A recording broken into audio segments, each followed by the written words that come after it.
تعالوا نحضر بطاطا بالجبنة صحية وبدون قلي وكتير طيبة وسهلة التحضير.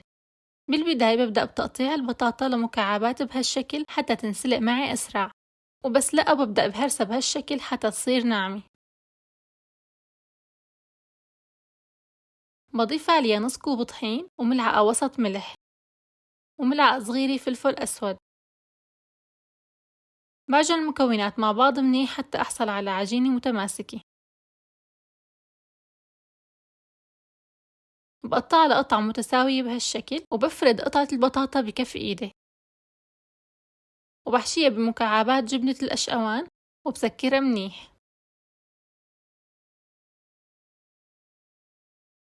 بمقلاية بضيف زيت زيتون وبنزل قطع البطاطا وبحمرها من الجهتين. بقدمها وبزينها بالبقدونس المفروم. وهيك صارت أطيب بطاطا بالجبنة جاهزة وصحتين وهنا.